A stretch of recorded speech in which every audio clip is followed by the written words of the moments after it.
All right, on today's episode, we are going to talk about business lessons from The Matrix. Now, The Matrix had a new movie that came out in the December-ish 2021 timeframe. So we're going to talk about that movie and the business lessons from the movie. Now, I'll give you a warning. If you have not seen the movie and you want to see the movie, this will be a spoiler. So stay tuned. Well, I guess if you haven't seen the movie and you want to see the movie, then I would say skip this episode, come back to it, because you'll find this very, very interesting. So stay tuned.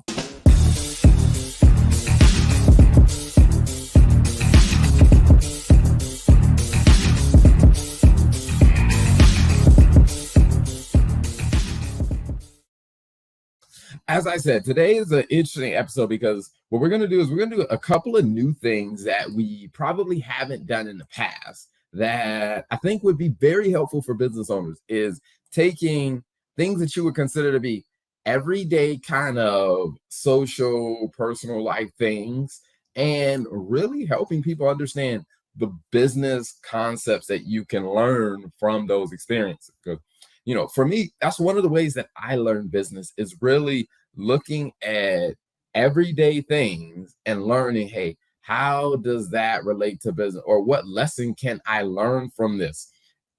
Now, I know for some people they're looking at like, how do you find a business lesson in everything around you? But the truth of the matter is that's the way that we learn. You tend to learn things by comparing it to something that you're already aware of. Like, even when you think about some of the greatest teachers in history, one of the things that they are known for is making analogies, of talking about, hey, one of the most famous teachers ever is where Jesus talked about, how, this principle of seed time and harvest and how life works that way. And it wasn't necessarily that because, okay, he just personally liked farming. It was something that was relatable to his audience. And so when you think about people who make analogies and make connections, because that's just how the brain works. If you pick something people are familiar with and you connect the dots for them, that's more likely to stick in their mind. So, as I said, today is all about, finding the business lessons in The Matrix. Now, for those of you who haven't seen any of the Matrix movies, this one may be a little bit of challenging. So let me give you kind of a recap. So, all right. So the Matrix movie, which came out in, I think it was the early the 2000s, or maybe the late 1990s. And the idea of this movie is that you have the main character, which is Keanu Reeves, and Keanu Reeves is living his life, and then you have these people who show up in Keanu Reeves' life and tell him, hey, the life that you're living is not real. You're in this, this metaverse kind of simulated reality. And what we have to do is we have to unplug you from the machine and let you come back to the real world. And the reason is because you are the one that's going to help us defeat the people who are threatening us, or the people who are holding everybody else captive in this fake world. And so the whole movie's around trying to get Keanu Reeves to realize who he really is, because he is seen as the one who's going to help save them, the one who's going to help rescue them. And that is a very interesting story. And later on, I'll talk about kind of why that storyline matters, because if you really watch a lot of movies, that storyline is like the secret formula to successful movies. And then when you get into the second movie, Matrix Reloaded, where they continue the storyline, because, hey, the struggle with the, rescuing other people from the Matrix, the struggle with their adversaries, it continues. And so you see some very exciting, there were some extremely iconic fighting scenes and some extremely iconic cinematography that happened. Where there are, I would probably say that the movie The Matrix almost made movies and made directors and made producers they really took their special effects to the next level with some of the things that they did in this movie. I mean, and it was amazing.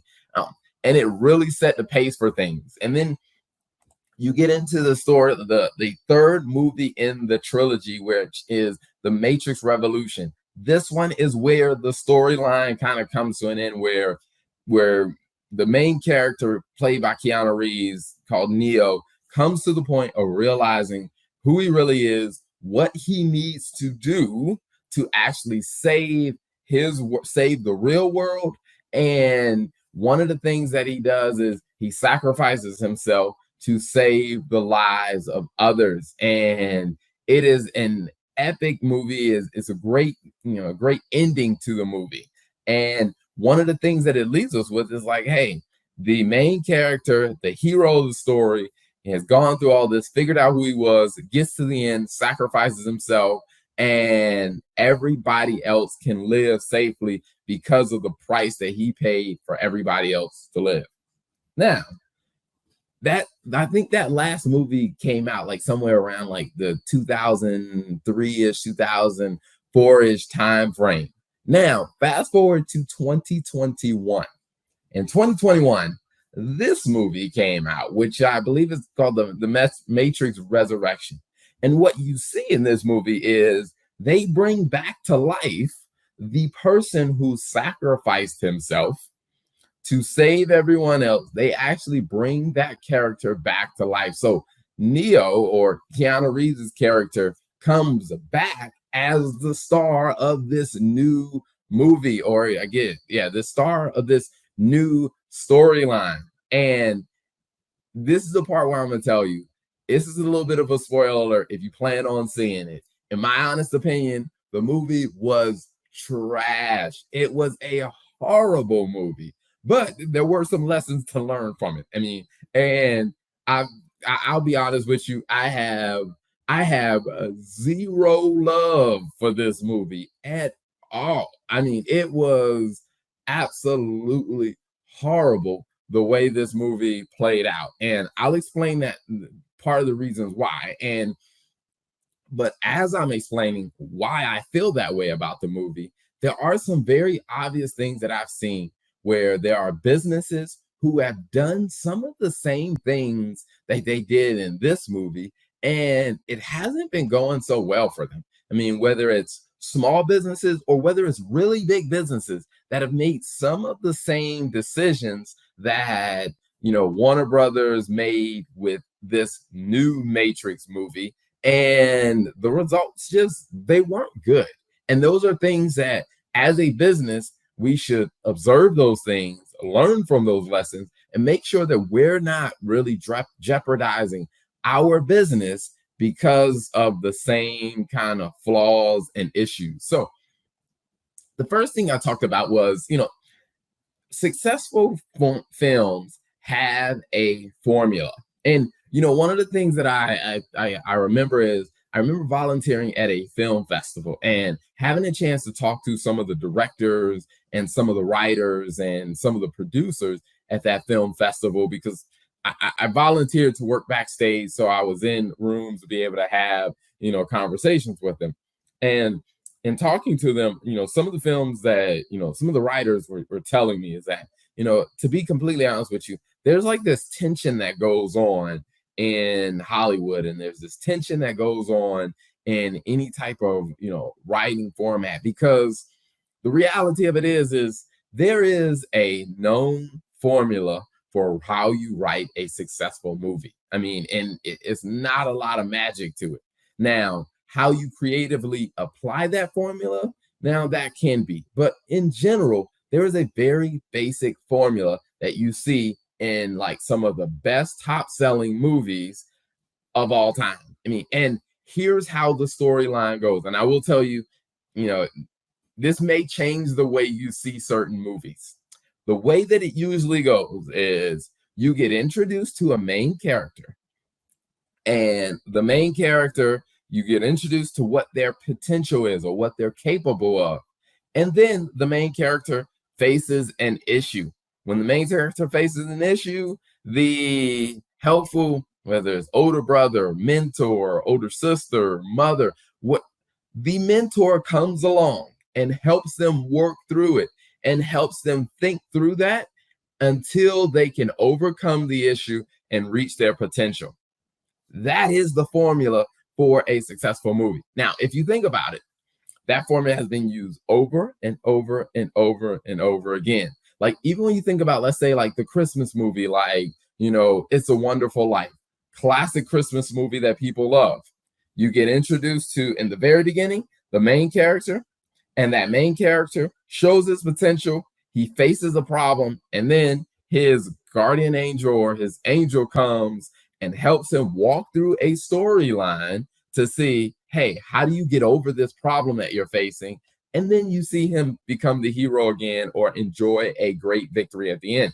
Same thing happened in movies like The Avengers, in the very first Avengers. You've been introduced to all of these Avengers and what they're capable of. An issue happens, and then you have someone like Nick Fury or Agent Coulson who kind of helps them realize who they are, what their potential is, and then they get over it, and you see this great ending.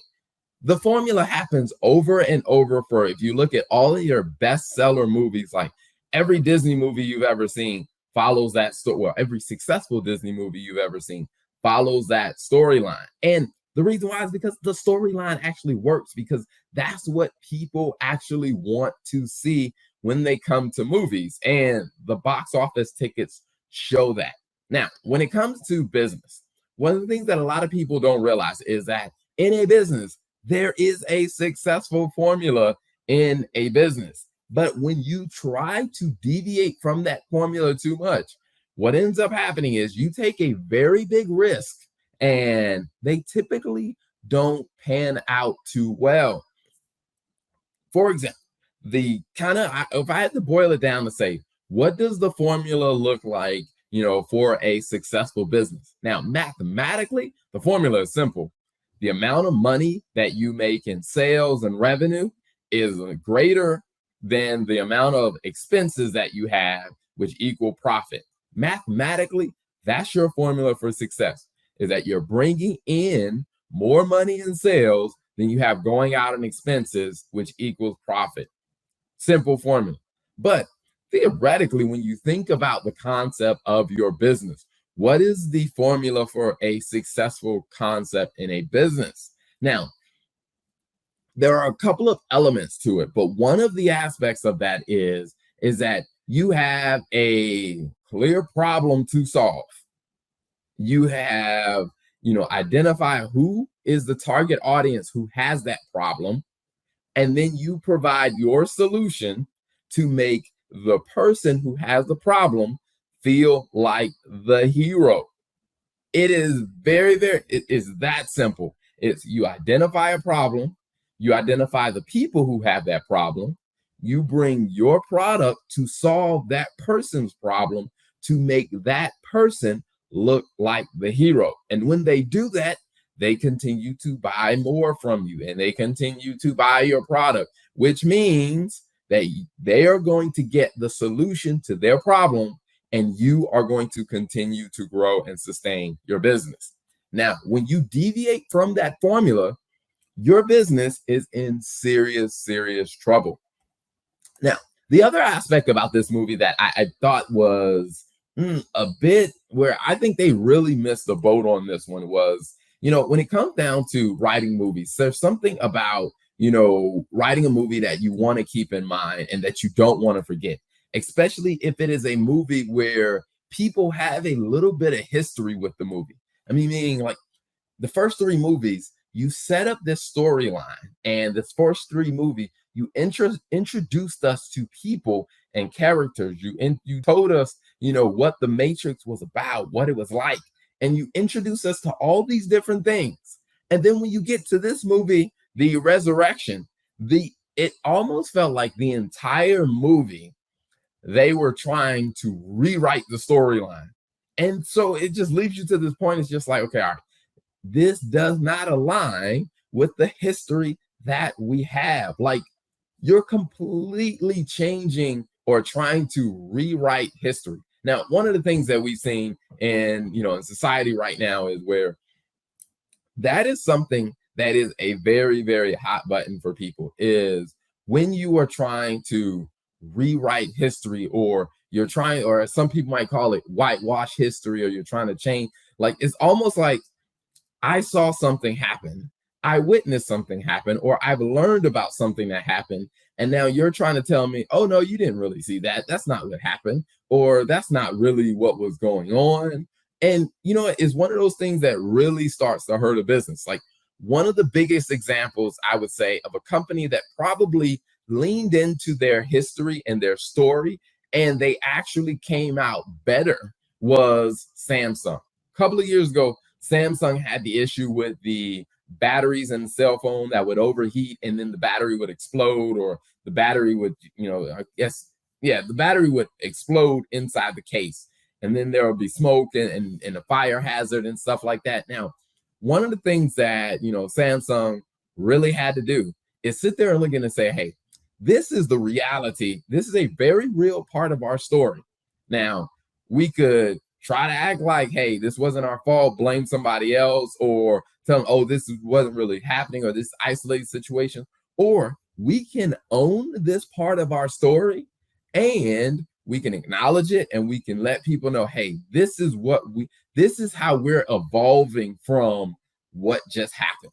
And as Samsung began to do that, like Samsung really, I think they did a good job of really leaning into the reality of, yes, we had some cell phones and some phones that had some issues with the battery where they overheat and they explode.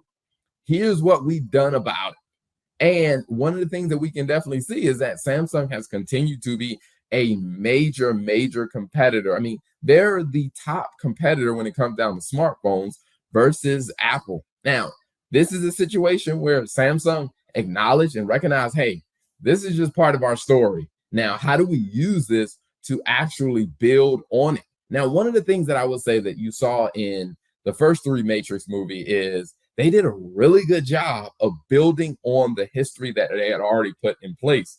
Whereas when you get to Matrix Resurrection, it's almost like they tried to tell you, hey, all the stuff that you believed about this, it wasn't true. And it's like, it just leaves you with this very, very interesting feeling, because one of the things that we recognize is when you are aware of a history of something, it starts to lead you to having expectations. Now, when it comes down to writing a movie, expectations are critical, because if people are coming and they're expecting to see this and you give them this, oftentimes that's not going to be a great experience for them. Now, when it comes down to your business, one of the things that a lot of businesses struggle with is that they don't realize that people have an expectation when it comes down to their business. Now, if you don't understand the expectation that people have when it comes down to your product or your service, and you give them something that deviates from that, you're going to have some challenges and you're going to have some issues. And so one of the things that you have to do as a business is you have to figure out how in the world, or first you got to figure out what are the expectations of people. For example, I see this a lot with restaurants. And one of the things that I tell my wife is I'm like, yeah, I'm just a definite no when it comes down to restaurants that just, yeah, something's just not right about that expectation. And what I mean by that is I don't go to let's say, I would not go to a fast food restaurant and expect to order a premium cut steak. It's just not there. I mean, and even as you see it in kind of the marketing, like I grew up in the southeast part of the United States. So there was a restaurant called Hardee's. I mean, which there are still some around. Now, a lot of people are not really familiar with Hardee's. But one of the things that I do remember growing up is Hardee's is a fast food kind of casual style restaurant. And, the food. It was great when you look at it from that perspective. But at some point, Hardee's started to advertise kind of like this premium steak kind of burger. And it was just something about that just never really set well. even as a young kid and a teenager, there was just something about that, like fast food, premium steak, that just doesn't seem to add up because it just falls outside of the expectations. So when you think about your business and you think about your product, one of the things that you have to be very, very aware of is that your customers have an expectation about your product. They have an expectation about what it means, like to actually do business with you. And if you ignore that, you are going to run into some serious issues. Now, another thing is when it comes down to, a movie that has a history, or even just a movie that doesn't have a history, one of the things you want to remember is that people have expectations. And not only that, is when people have expectations and you start to change it, you need to be very, very clear on how you introduce new elements and new people to that storyline. Because in the movie The Matrix Resurrection, there are a ton of new faces that show up in the movie Matrix Resurrection. I will tell you, the introductions for us knowing who these people are, it was horrible. I mean, you spend a lot of time in the movie asking yourself these questions, like, who are these people? Like, we spent years building up this storyline, introducing us to characters, and then they start throwing in these new faces, and there are like no introductions whatsoever. And the introductions that they do give, they're a little fuzzy to where you're still asking yourself, like, okay, who is that character? Who is this person? Who is this person? So anytime that you are introducing something new in your business, you have to be very clear that you are introducing it in a way that your customers, that your team can actually understand who it is. I mean, like, you have to actually give it an introduction. Like, for example, if you're going to change up, your product, you're going to introduce a new product, you have to actually introduce it. You can't just bring out a new product and expect people to just show up and buy it. You have to put the energy in to introducing the new product to your audience. I mean, it's one of the reasons why, Apple does these big events whenever they have a new phone come out or they have something, a new product or new feature. They put a lot of money into marketing and helping introduce people to the new concept. Because when you are changing something or you're bringing something new, you have to make sure there's some kind of introduction to it. Now, the other thing about, this movie is it was very, very unclear as far as what is the storyline. Like, I mean, you have to provide clarity for, if you're making a movie or you're writing a story, you have to provide some clarity to where people understand what is happening, what's going on. In this movie, they did not do a good job of really helping you see what's happening and what's going on. What they did in this movie is they kind of left you with a ton of open questions the entire time. Like, what is happening? Like, who is actually the villain in this movie? Like, that's one of the very essential things. If you're going to make a action movie, then you have to have clarity about who is the villain. Because if you go through the entire movie, let's say, the movie is two and a half hours long, and 2 hours of that movie, you have no idea who the real villain is, then I would say this is probably not a movie that's going to do very well. I mean, if you go back and you look at some of the other Matrix movies, one of the things you find very early on is the agents in the black suits with the white shirt and the black tie. Those are the villains in the movie. And you get introduced to that very early on. I mean, even if you think about your favorite movie, you get introduced to who is the problem or who is the source of the problem. You get introduced to that very early on. That way, as you're watching the rest of the storyline, it starts to make somewhat sense. Now, of course, you can have little twists and little turns in there, but you do have to have somewhat of a path. I mean, think about it like traveling down a road. No one wants to drive down a road where you can barely see the road or see the path where it goes. People will get to a point where they're just like, you know what?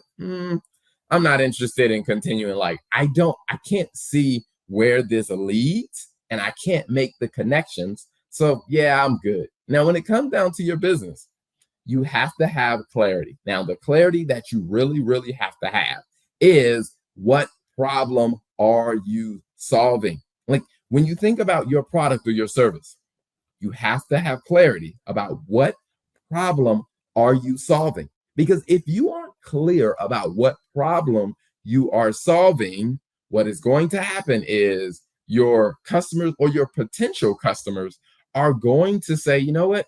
I really don't know what I'm buying. And that is something that ends up happening a lot, because when people don't know what they're buying, what they tend to do is they tend to then input their own expectations. Like, I thought I was buying this, and this, because that becomes a great source for a lot of businesses that end up doing returns, or they end up having unhappy customers, is because they're not clear on, hey, here's the problem that our product solves, and here's what our product does about that problem.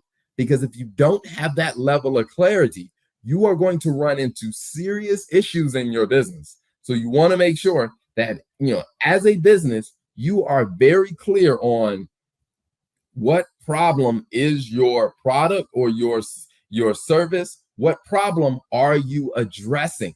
Because if you don't have clarity on that, then you're going to have a very fuzzy reality about, and it's going to be difficult for your customers to actually get the real value that you're trying to get. And eventually the customers are just going to walk away unhappy. And one of the things about unhappy customers is unhappy customers tend to talk a lot more than happy customers. And if unhappy customers start talking more, what that means is you're going to get bad press about your business, about your product, your service, and it's not going to turn out well for you. Now, the last point that I wanted to bring up is, when it comes down to, as we talked about, the history and the expectations and introducing new things and clarity, is, all of that stuff builds on a foundation where you start to really build up, the blocks. In the first movies, the foundation that the entire Matrix series set is that Neo is the one. He is the hero of the storyline. Like, that is the storyline. I mean, that is the foundation of the entire movie. Is he is the hero of the storyline. We're trying to get people unplugged from the Matrix. Now, when you get into this movie, like I said, we come into it with the foundation that Neo is the one. Well, as you go through this movie, you find out Neo is not the one. Neo is actually just part of the two, because what the storyline tells you is Neo was never really the one. It was actually Neo and Trinity that are the one. And it's like, you're like, well, hold on. This completely contradicts the entire foundation that all the other movies have said. All the other movies have said that Neo is the one. This movie then comes back and tells you, no, all of that is wrong. What really happened, what the truth is Neo is just part of the two, which is Neo and Trinity, which, in my opinion, is a horrible storyline when you think about the storyline that you already created. And in fact, if you watch the movie, one of the things that my wife and I are watching a movie, and one of the things that you start to see is that not only did they stage it as Neo is not really the one, is they really staged it as Neo is kind of like the sidekick to Trinity, because Trinity is really the real hero and Neo is kind of there as the sidekick. And it's one of those things where it's just like, okay, all right, you have completely damaged the foundation that you built. And the reason why I say that, because that's very important to realize, because I don't think that, hey, you can't have a movie or a storyline that has two heroes in it. That's a very common thing. I mean, and it's nothing wrong with that. But the problem that I see is when you have strategically built up a storyline and told your audience that there is one hero, and then you get to this fourth movie in this series, and now you're telling them, nope, we lied to you the whole time. There isn't one. There's actually two. And then what that leaves people with is like, what is going on? Like, everything you told me, I now no longer trust you that much because you just told me that everything you told me before wasn't actually the truth. Now, that comes to be the case with a lot of businesses, is when you think about a business that has really built up a certain storyline in that business. And when you think about their product and their service, you're like, okay, all right, you have spent all this time building up this storyline. Now you are trying to change it. It's just like, okay, all right, this whole thing is just started. It will start to collapse. This whole thing will start to, will start to crumble or start to fall. And maybe crumble is a probably aggressive way to look at it. I mean, because if any of you have ever played the game of Jenga, like at a certain point when you start building, if the foundation gets a little off, what ends up happening is the top layers fall off, but some of the Jenga blocks are still standing, but kind of the top layers start to fall, and you got to try to rebuild again. And the same thing happens with the business. Now, probably, in my opinion, one of the biggest examples that we've seen of that is, in the fast food industry. And I'm going to talk about McDonald's in particular, because growing up, McDonald's was seen as this fast, casual, cheap type of food or restaurant that you can buy. I mean, and not saying cheap from like the quality was cheap, but it was inexpensive. I mean, it's something that, hey, you could get a meal at a very inexpensive price. Now, over time, as the sentiment of, healthy food options started to, become more of a bigger thing, and people started to talk about it more. And as that started to happen, what people realize is, you know what? Maybe I want some healthier options. Maybe there are some other things out there that I really want. And as that began to happen, one of the things that McDonald's started to do was McDonald's started to say, hey, you know what? What if we started to, rebrand ourselves as a more healthier option? And what I will tell you is, when you look at the financial numbers, one of the things that I was like, you know what? There's some very obvious evidence that people just aren't buying that. I mean, people do not think of McDonald's and healthy food options in the same category. But as they continue to try to push this message and lean into it, something about it just said, hey, this completely deviates from everything you've told us before. What you have told us before is, you pitch convenience, you pitch that this is fast. And that's what people bought into. Now, when you think about like, hey, people just don't think of hamburgers as a healthy food option. People don't think of French fries as a healthy food option. I mean, I think about like some of the earlier McDonald's commercials where McDonald's was pitched as something that this is a great, inexpensive way for you to satisfy some of your cravings when it comes down to French fries and comes down to like the Frosties and the ice cream and stuff, because no one really looks at ice cream, burgers, and French fries as healthy food options, which was fine. People understood that, and their advertising leaned into that. But at some point, they wanted to rebrand themselves and try to be more of a healthy option. I remember there was I guess the CEO of McDonald's was doing I guess he was doing some type of video or whatever, where people asked like, hey, you look like a healthy person. Do you even eat the McDonald's food? And it's one of those things that brings up the I guess you say, the reality of, when you look at your customers, if your customers look at everything that you have told us, the storyline that you have built, when you try to change that and you try to say, oh no, ignore all of that storyline. Oh no, we're not that. We're actually this. What tends to happen is all of the new people that you're trying to attract, they don't believe you, because they're looking at everything that you told us and they're like, I just can't really flow with that because it contradicts the things that you have told us before. Like, you didn't pitch this as a healthy product or a healthy food option before. You pitched this as a fast, a casual, and something that really does kind of satisfy those cravings. And we don't associate burgers, French fries, and McFlurries or ice cream with those categories. And so they ran into this issue. I mean, because even if you look at from a financial standpoint, so here's where you're looking at, McDonald's is revenue. One of the things that I noticed is, you know what, in 2016, McDonald's was actually doing about 24, I believe that's 24 billion in revenue.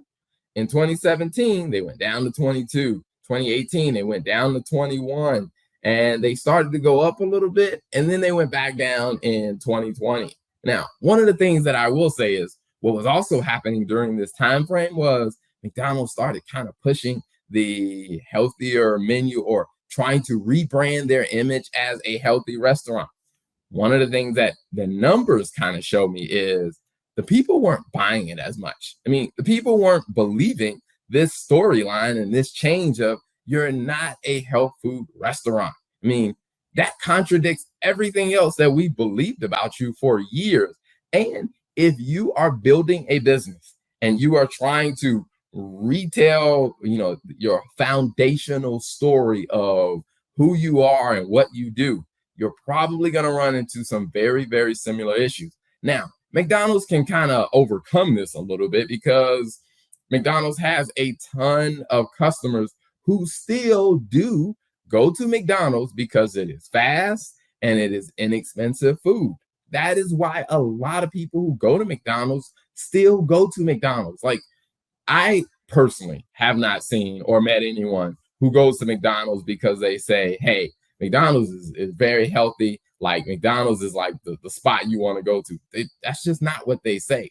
But what I do hear people talk about McDonald's, say it's fast and it's inexpensive. And when McDonald's leans into that more, one of the things that you see is that, hey, they tend to attract more because that is their audience. It aligns with the foundation that they have established for years. Now, all of those lessons are things that I learned from that I saw in the movie Matrix. And to be honest with you, the movie, The Matrix Resurrection, did a horrible job of it. So if I had to go back and I had to say, hey, here's how I would rate how the Matrix movies, one by one, how they lined up and how well they applied these principles and the lessons you can learn from it. The first movie, I give it an A+ because I think they did a very good job of letting you know up front who the main character is, what their potential is, and they also let you know who the villain, what's the problem that the main character is trying to solve. And they did a phenomenal job. And that's what you want to do in a business. You want to introduce people. What's the problem? Who you are, and how do you solve that problem, or how do you help solve that problem for them? Now, when I get into the second movie, it was a little, I'd give it a B. It was still good, but the second movie is where they really started to try to, play on the Matrix world and drive some analogies between real life and the Matrix. So it was good, but it wasn't the greatest movie. But there were some good scenes in it. Now, when you get to Matrix Revolution, I give it an A again because I think they did a really, really good job of being very clear on the storyline, the expectations. They understood the storyline and the history that they had established with the audience, and they did an epic ending to the movie because you see where Neo finally has this big showdown with the villain of the storyline, and you see this amazing completion. And then when they tried to reboot it again, my honest opinion, Matrix Resurrection, I would give that, I'd have to give it a D-. I mean, and I think that's me being very generous because, my original thought was to give it an F-, but my wife was like, Terrell, maybe you're being a little too harsh. And I'm like, okay, maybe so. So I'll give it a D-. But that is how I would think about, when you're comparing, something as simple as, hey, a movie that we watch for entertainment. But there are a lot of things that when you really think about it, a lot of things that relate to you in running a business and how you think about running a business that I think is very, very important and great things that you should consider. So thanks for tuning into the Business Talk Library on RETV. If you'd like to see more of the Business Talk Library, be sure to watch us every week on Tuesday nights at 6 p.m.